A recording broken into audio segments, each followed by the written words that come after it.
What is up, you guys? Welcome back to another one. If you're new to the channel, I'm Gold Pony. I do new car, truck, SUV reviews on YouTube, and today we are in the brand new 2023 Land Rover Defender 90 Carpathian edition, courtesy of Land Rover. I got this one for a week, so I am a lucky guy. But anyways, this thing has a heck of a legacy. It's built for off-roading, taken through the desert, taken through the jungle, taken through the mountains.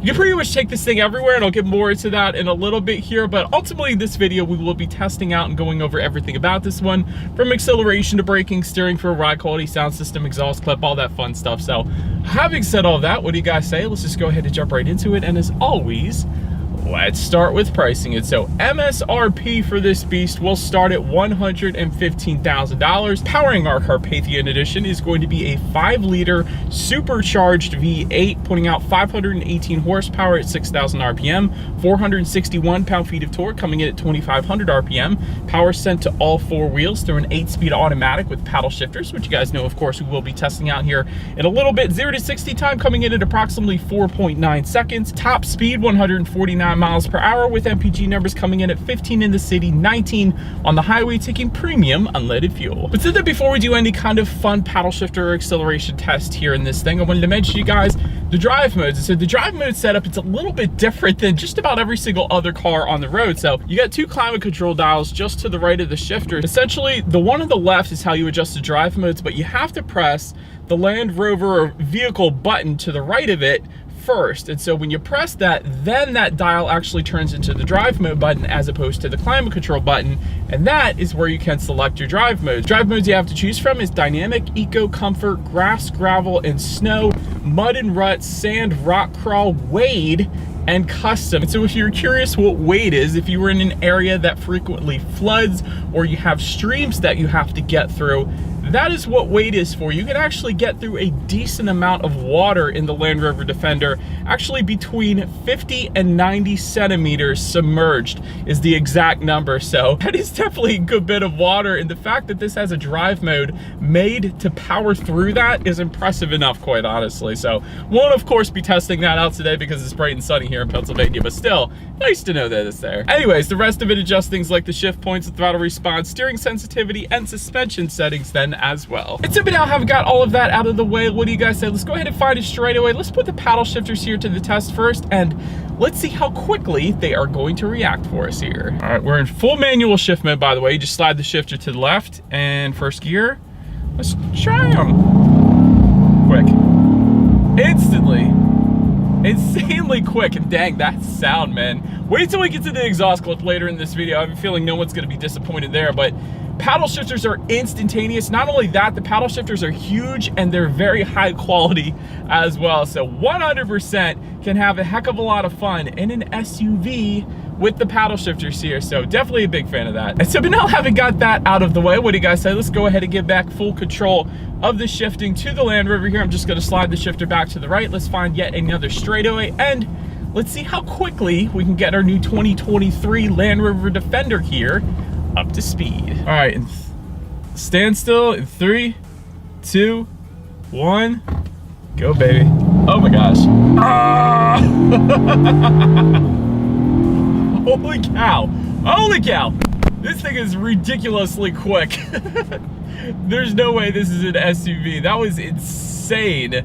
0 to 60 in 4.9 seconds in an SUV is absolutely ridiculous, you guys, just in case you didn't already know that, and you already did. But yeah, that'll put a smile on your face every time. But anyways, to go along with that acceleration, as always, braking is equally important. And so as you can imagine, the brake rotors on this thing are pretty beastly, actually 15 inches up front, which pretty much says it all right there. As far as braking feel goes, it's great, honestly. I mean, it's a little bit on the softer side because we do have 22-inch wheels and this is a larger SUV, but honestly, it's not that bad. Definitely not gonna have any issues with the braking on this thing. Then touching on suspension and handling, you will get an independent front and rear suspension, but not only that, you get an adaptive air suspension, which by the way is manually adjustable. To go along with that, there's actually buttons located just to the left of the climate control dials there. You can manually adjust the air suspension, which is pretty crazy.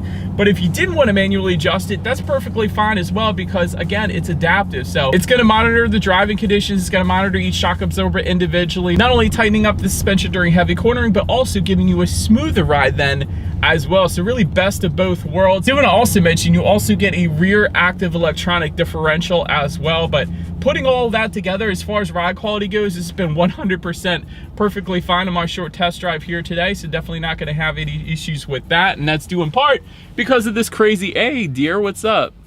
A lot of wildlife out this morning. And that's due in part because of the air suspension, of course, an adaptive air suspension at that. That's pretty much the smoothest ride you could possibly get on this thing. And that's one of the first things I noticed. It definitely is a smooth ride for what this vehicle is with 22-inch wheels.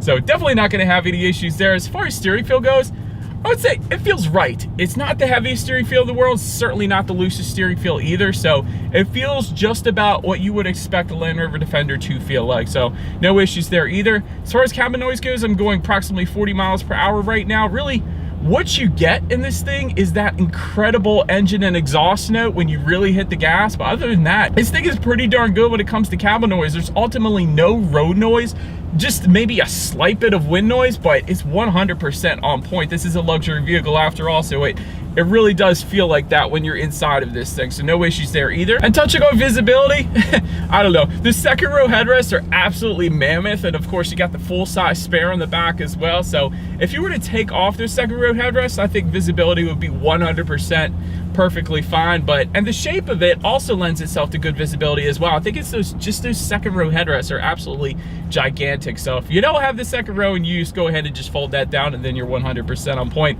Rain sensing windshield wipers also do come standard, so that is pretty nice as well, meaning whenever the Land Rover detects any kind of mist or rainfall, it's going to automatically turn on those windshield wipers for you, so that's definitely a huge win as well. And head-up display also coming standard on this thing, and that's not just going to display your speed, it's also going to display safety features and the speed limit of any given road that you are on, so all of that definitely a very good thing. But that pretty much rounds out the performance segment of this review, you guys. Let's go ahead and take a look at the exterior of our brand new 2023 Land Rover Defender 90 V8 Carpathian Edition. All right, so here she is, you guys, the new 2023 Land Rover Defender 90 V8 Carpathian Edition. A little bit of a mouthful there, but the very highest trim level of this beast. Looks absolutely amazing, but let's go ahead and start up front. Let me start with the actual color. Carpathian Gray obviously is the color name. That is a matte finish, in case you didn't notice that already, so definitely a very cool look to it. But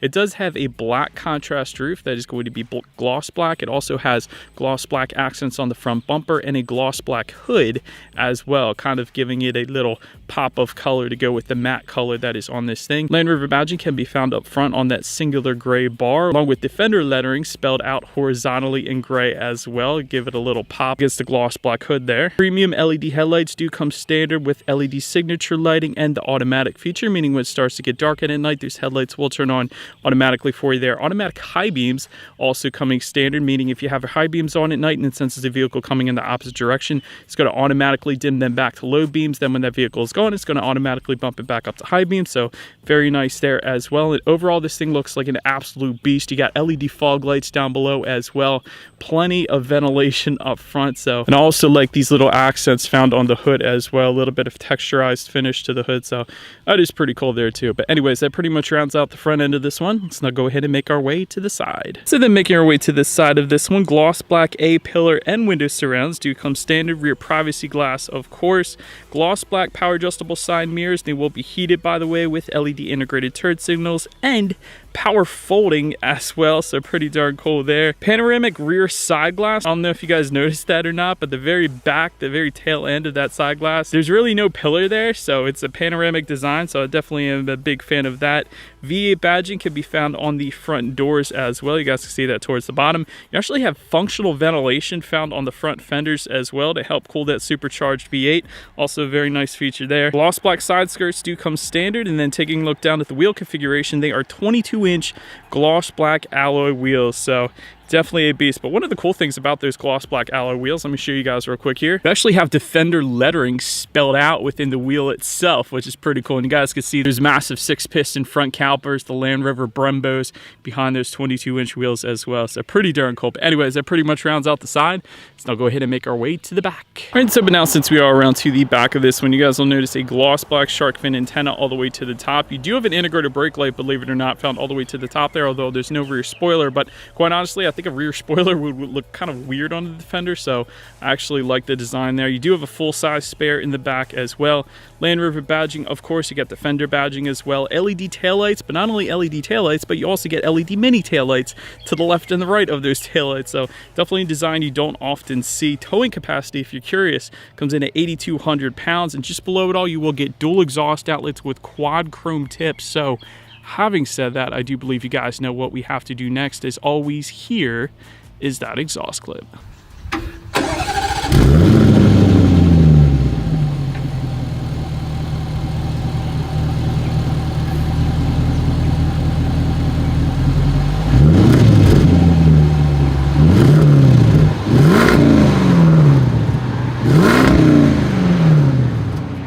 Alright, so but now since we are around to the back of the Defender, when it comes to opening that rear tailgate, there is a button on the key fob to unlock it, but it is a manual tailgate. You open it up from the left side, but then once opened up, cargo capacity comes in at 10.5 cubic feet.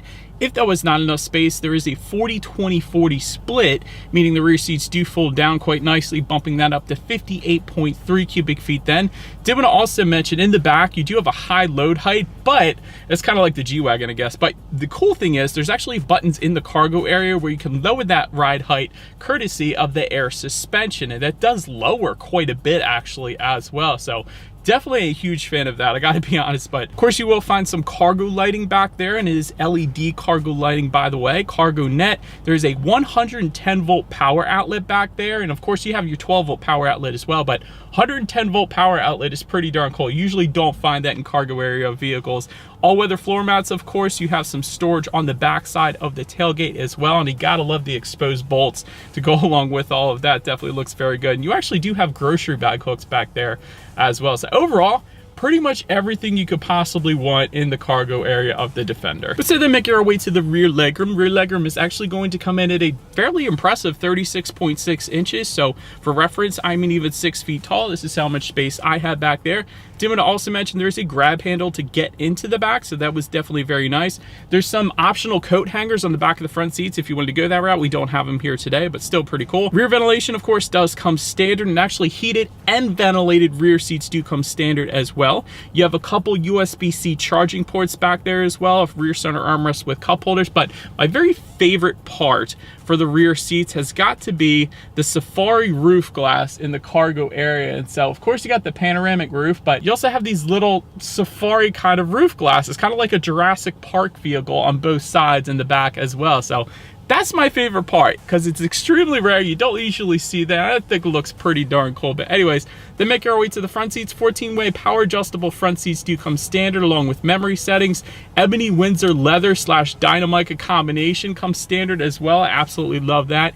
Heated and ventilated front seats, and quite honestly, seat comfort was 100% on point. So definitely not going to have any issues there. Then take a look at the steering wheel. It is tilt and telescoping. It is power adjustable. It does come with a suede finish, which I am a 100% huge fan of, with the leather finish in the middle and the Defender lettering right in the middle of it all. But the suede finish on the steering wheel is 100% perfect. Love that. Also, heated steering wheel does come standard, by the way, as well. Then make our way to the startup. Let me start by showing you guys the key here. You do have your Land Rover logo on the one side. Then when you flip it over, lock, unlock, that button to unlock the rear hatch, and of course a button for the lights actually as well. But ultimately it is all keyless entry with a push button start. So all I'm going to do here is simply put my foot on the brake and press that engine start button located just to the left of the gear shifter there. So once started up, it is a full digital gauge cluster, 12.3-inch digital gauge cluster to be exact. Speedometer is actually all the way to your left, tachometer is on your right, and there's a ton of different things you could scroll through up there. Of course, it gives you your safety information, average miles per gallon any given time, trip A, trip B, outside temperature, the list goes on. So pretty much everything you could possibly want on the digital portion of the gauges there. Then make our way to overall interior quality. You will find a sliding panoramic roof coming standard on this thing. LED interior lighting also coming standard from the front to the back. Also a big fan of that.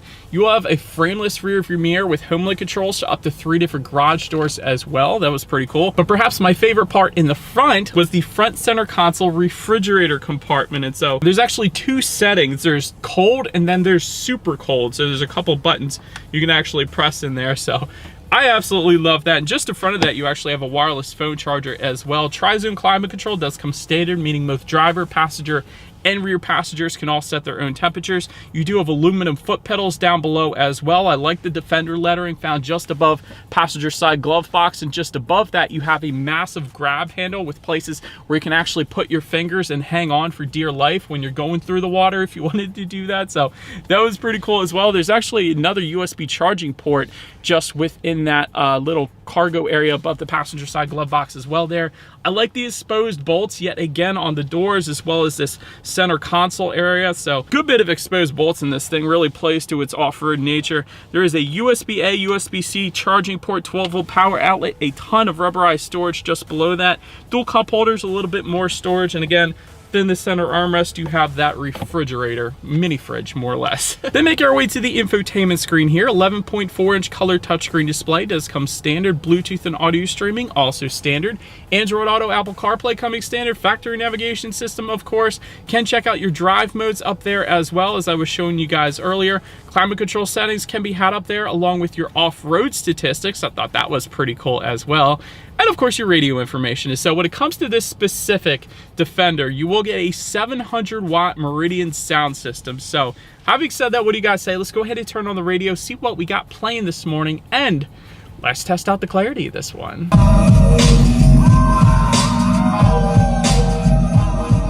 Absolute ridiculous amount of bass in that thing, plenty of clarity. That sound system, although I don't know about the song, but that sound system was pretty darn good. I absolutely love that sound system for the Defender. But anyways, last thing I wanted to mention to you guys on the infotainment screen is when you do put this thing in reverse, you will find a rear view camera letting you know who or what is behind you. But not only that, a 360-degree monitor as well. And there is an off-road mode giving you some suspension settings as well, and a towing mode actually as well. So that is pretty cool. It kind of shows you the projection of where you're backing up. So overall, rear view camera is 100% on point, and as always, that is going to lead us into safety. So to start, front side curtain airbags do come standard. In the back, you're gonna have latch, aka lower anchors and tethers for children for the rear car seats, tire pressure monitoring system, but also coming standard, adaptive cruise control with stop and go, blind spot assist with rear cross traffic alert, lane keep assist, driver attention monitoring system, traffic sign recognition, automatic emergency braking, and wade sensing as well. So overall, when it comes to my final thoughts, this thing is extremely capable off-road, so you gotta love that. Supercharged V8, I'm not sure they could get any better than that in this particular SUV. It's extremely overkill, and I absolutely love it there. Adaptive air suspension is great for ride quality, but it's also very great for loading in the back, because like I said, there's buttons in the cargo area where you can actually lower the cargo area to help you easily get items or groceries into the back, so that's pretty cool. I will say I definitely like the Carpathian gray matte finish on this thing. I think that looks pretty darn cool. I love the mini fridge as well. The only drawback, I guess, is the miles per gallon, but quite honestly, if you're buying the Land Rover Defender, I don't really think you care about miles per gallon, and that's okay. That's not what this thing was built for after all. But anyways, that is about it for this one, you guys. Thank you so much for watching. Feel free to follow me on social media at the bottom of the screen if you want to see what's coming next on the channel before it gets to YouTube. Be sure to hit the subscribe and the bell notification button if you're into new car reviews. That is what we do here on this channel after all. Do appreciate you guys watching more than you know, and I will see you guys all in the next video. Stay gold.